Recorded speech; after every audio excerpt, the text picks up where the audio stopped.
नमस्कार दोस्तों। स्वागत है आप सभी का मेरी कहानियों में। मैं हूं शिखा और एक बार फिर से आपके लिए लेकर आई हूं एक नई कहानी और उम्मीद करती हूं कि ये कहानी भी बाकी कहानियों की तरह आपको बेहद पसंद आएगी और आप पहले की तरह अपना प्यार और सपोर्ट मेरी वीडियोस पर बनाए रखेंगे। कहानी पसंद आए तो चैनल को सब्सक्राइब करना मत भूलिएगा। तो चलिए अपनी आज की कहानी शुरू करते हैं।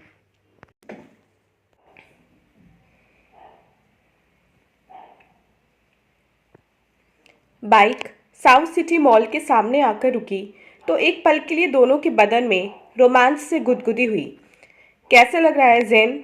नाम तो संजना था, पर हर्ष उसे प्यार से जैन पुकारता।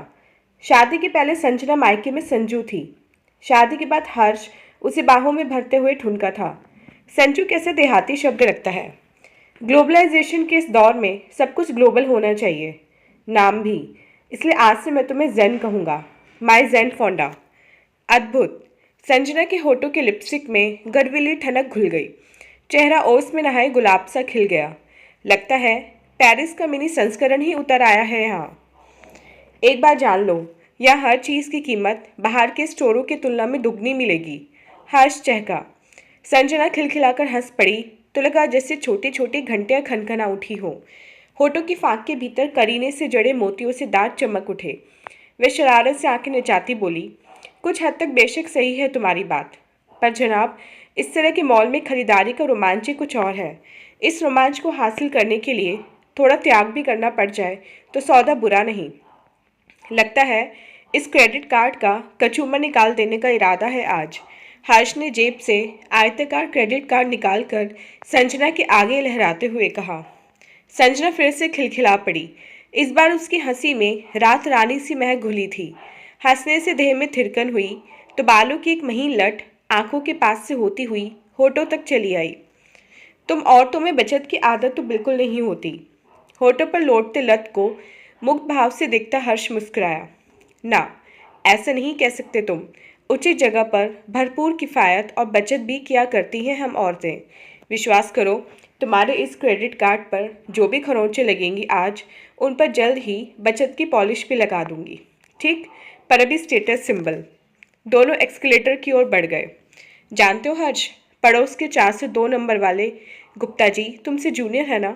उनकी मिसेज इसी मॉल से खरीदारी कर गई हैं कल। संजना हाथ नचा नचा कर बता रही थी। आज मैं खबर लूंगी उनकी। नारी सुलभ डाह। हर्ष ने चुटकी ली। नहीं, केवल स्टेटस सिंबल। दोनों की आंखों में दुबके शरारत के नन्हे चूजे पंचम स्वर में चींची कर रहे थे।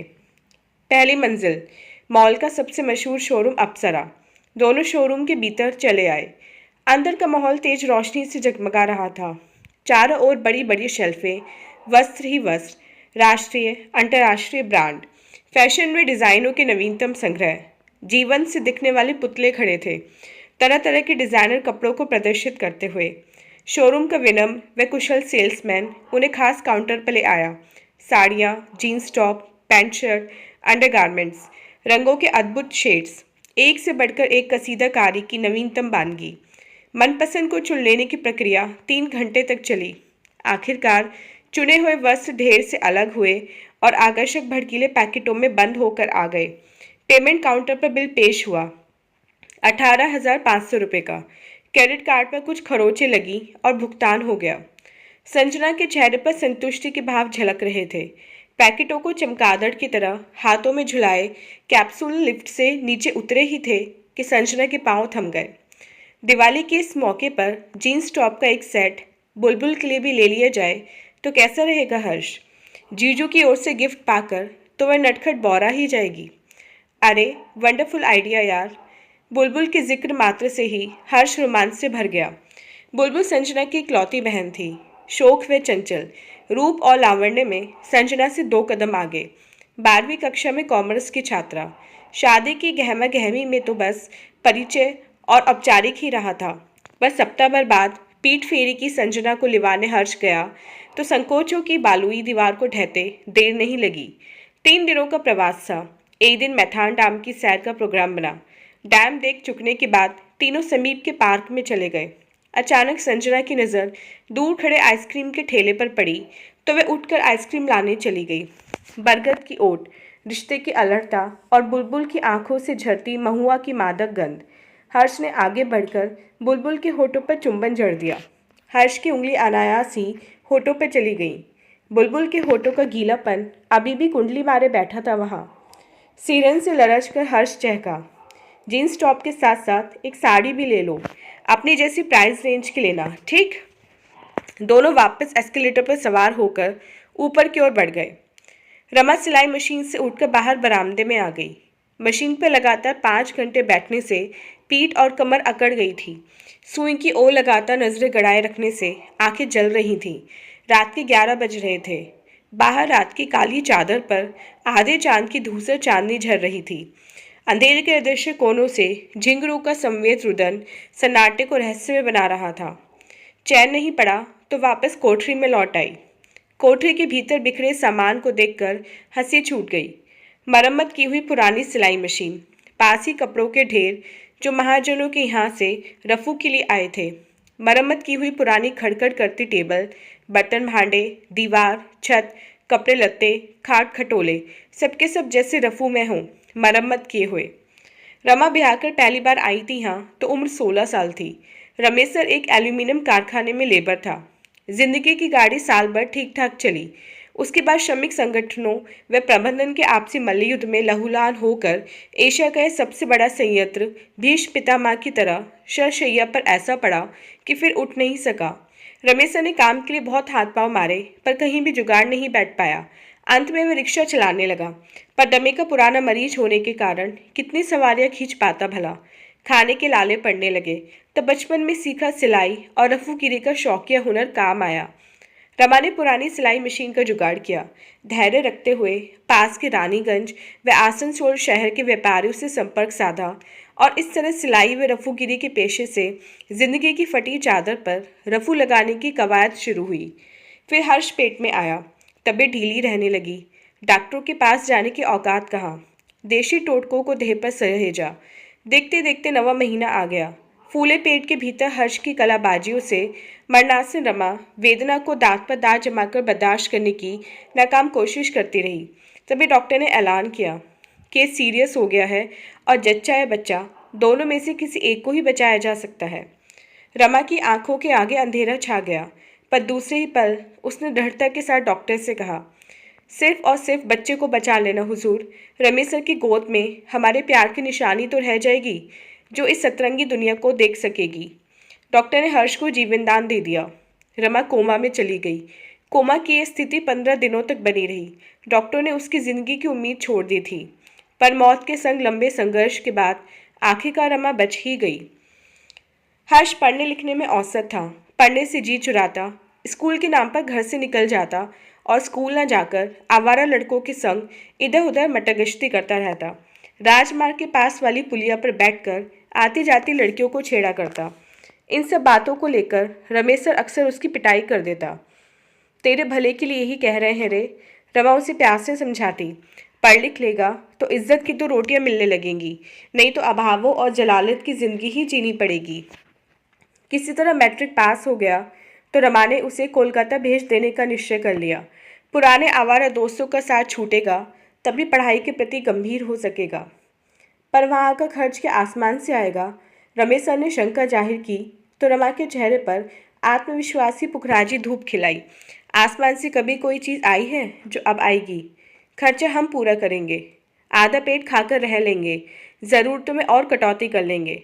चाहे जैसे भी हो, हर्ष को पढ़ाना ही होगा, उसकी ज़िंदगी संवारनी होगी। रमा की जीवटता देखकर रमेश सर चुप हो गया। हर्ष को कोलकाता भेज दिया गया। एक सस्ते से पीजी होम में रहने का इंतज़ाम हुआ। नए दोस्तों की संगत रंग लाने लगी। रमा पैसे लगातार भेजती रही।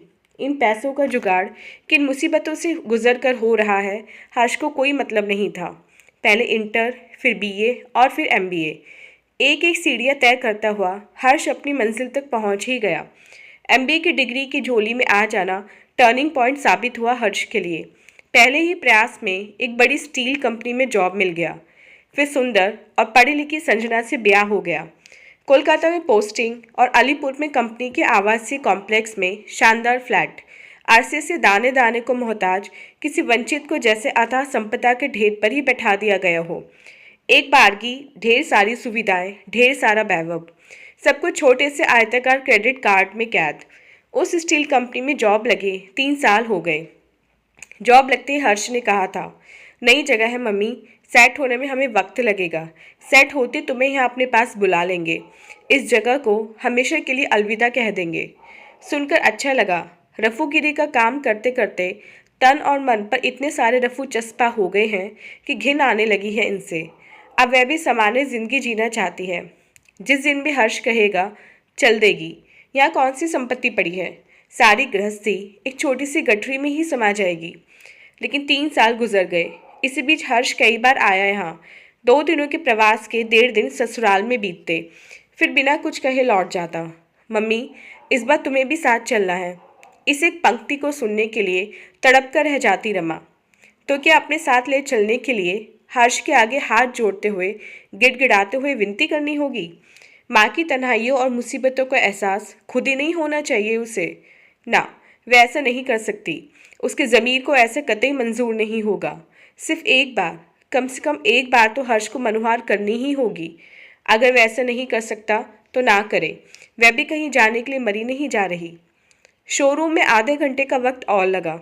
जीन्स टॉप के साथ सीक्वेंस वर्क की खूबसूरत साड़ी भी खरीद ली। क्रेडिट कार्ड पर एक और गहरी खरोंच। हाथों में झूमते चमगादड़ों के गुच्छों में एक और चमगादड़ और जुड़ गया। लिफ्ट से नीचे उतरकर दोनों शाही अंदाज से चलते हुए मुख्य द्वार तक आए ही थे कि हर्ष एकाएक चौंक पड़ा। मम्मी को तो भूल ही गए, उनके लिए साड़ी। हर्ष मिमियाया। ओह, संजना भी थम गई। एक बार फिर वापस अप्सरा। हर्ष हंसा और हड़बड़ाकर वापस भीतर जाने को मुड़ा तो संजना ने उसे बाहर से पकड़कर रोक लिया। अब उतर ही आए हैं तो चलो ना, बाहर के किसी स्टोर से लेंगे। बाहर के स्टोर से? हर्ष सकपका गया। Any problem? संजना ने आंखें मटकाईं। माँ ही तो हैं। मैडम मिशेल ओबामा जैसी बड़ी तोप तो नहीं कि साउथ मॉल की साड़ी ना हुई तो शान में गुस्साखी हो जाएगी। वैसे भी उन जैसी कस्बाई महिला को क्या फ़र्क पड़ेगा कि साड़ी कहाँ से खरीदी गई है। बाहर के स्टोर से खरीदने पर सस्ती भी तो मिलेगी, आखिर बचत ही तो होगी। सचमुच, यह तो मैंने सोचा ही नहीं। यू आर रियली जीनियस जेन। हर्ष संजना के तर्क पर मुग्ध हो उठा। पर लेनी तो प्योर सिल्क ही है यार। Pure silk? संजना चौंक पड़ी। प्योर सिल्क के माने जानते भी हो? पिछली बार वहाँ गया था तो दिवाली पर प्योर सिल्क देने का वादा करके आया था। हर्ष अपराध बोझ से भर गया। उफ, तुम भी ना, संजना बड़बड़ाई। इस तरह के उल्टे सीधे वादे करने से पहले थोड़ा तो सोचना चाहिए था ना। अब कुछ नहीं हो सकता जैन, वादा कर आया हूँ ना, नहीं दी तो मम्मी क्या सोचेंगी। ठीक है, कोई उपाय करते हैं। संजना सोच में पड़ गई। बाइक अलीपुर की ओर दौड़ने लगी।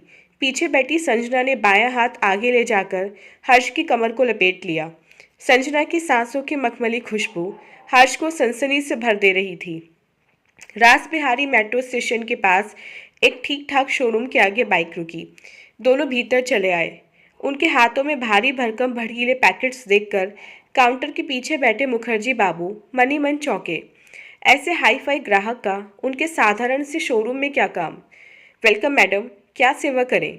हड़बड़ाकर खड़े हो गए मुखर्जी बाबू। प्योर सिल्क की एक साड़ी लेनी है हमें, कुछ बढ़िया डिज़ाइनें दिखाइए। मुखर्जी बाबू ने सहायक को संकेत दिया। देखते ही देखते काउंटर पर दसियों साड़ियाँ आ गिरी। मुखर्जी बाबू उत्साहपूर्वक एक एक साड़ी खोलकर डिज़ाइन में रंगों की प्रशंसा करने लगे। संजना ने साड़ी पर चिपके प्राइस टैग पर नज़र डाली। 3 से 4 हज़ार की थी साड़ियाँ। उसने हर्ष की ओर देखा। तनिक कम रेंज की दिखाइए दादा, संजना धीमे से बोली। मैडम, इससे कम प्राइस में अच्छी क्वालिटी की प्योर सिल्क नहीं आएगी, सिंथेटिक दिखा दें। मुखर्जी बाबू सोच रहे थे, इतना मालदार आसामी प्राइस देखकर हड़क क्यों रहा है। प्योर सिल्क ही लेनी है, संजना रुखाई से बोली। फिर तमतमाई आंखों से हर्ष की ओर देखा। दोनों अंग्रेजी में बातें करने लगे। तुम्हारी मम्मी का दिमाग सनक गया है। माना 40-45 की ही हैं अभी, पर हमारे समाज में विधवा स्त्री को ज़्यादा कीमती और फैशनेबल साड़ी पहनना वर्जित है। ये बात उन्हें सोचनी चाहिए। मुंह उठाया और प्योर सिल्क मांग लिया। प्योर सिल्क का दाम भी पता है? प्योर सिल्क पहनने का चाव चढ़ा है। आई एम सॉरी जैन, वादा कर चुका हूँ ना, अब कोई उपाय नहीं। हर्ष ने भूल स्वीकारते हुए अफसोस जाहिर किया। उसे अच्छी तरह याद है, उस दिन दोस्तों के संग घूम फिर कर घर लौटा तो रात के 10 बज रहे थे। मम्मी बिना खाए उसका इंतज़ार कर रही थी। दोनों ने साथ भोजन किया। फिर वह मम्मी की गोद में सिर रखकर लेट गया। नीचे मम्मी की गोद की अलौकिक ऊष्मा, ऊपर चेहरे पर उसके ममता भरे हाथों का शीतल स्पर्श। न जाने कैसा सम्मोहन घुला था इनमें कि झपकी आ गई। काफ़ी दिनों के बाद एक सुकून भरी नींद। 3 घंटे बाद अचानक नींद टूटी तो देखा मम्मी ज्यों की त्यों बैठी, बालों में उंगलियां फिरा रही हैं। उन्हीं क्षणों के दौरान उसके मुंह से निकल गया, इस बार दिवाली पर अच्छी सी प्योर सिल्क की साड़ी दूंगा तुम्हें। यह सुनकर मम्मी सिर्फ मुस्कुरा भर दी थी। हर्ष और जैन के बीच बातचीत भले ही अंग्रेजी में हो रही थी और मुखर्जी बाबू को अंग्रेजी की समझ कम थी, फिर भी उन्हें ताड़ते देर नहीं लगी। मैडम, मुखर्जी बाबू ने सिर खुजलाते हुए अत्यंत विनम्रतापूर्वक कहा, यदि बुरा न माने तो क्या हम पूछ सकते हैं कि साड़ी किसके लिए ले रही हैं? इसके पहले कि इस अटपटे प्रश्न पर दोनों हत्थे से उखड़ जाते, मुखर्जी बाबू ने झट से स्पष्टीकरण भी पेश कर दिया। नाना मैडम, अन्यथा ना लें, सिर्फ इसलिए पूछा है कि हम उसके अनुकूल दूसरे किफ़ायती ऑप्शन बता सकें। संजना ने हिचकिचाते हुए मन की गांठ खोल दी। साहब की विडो मदर के लिए।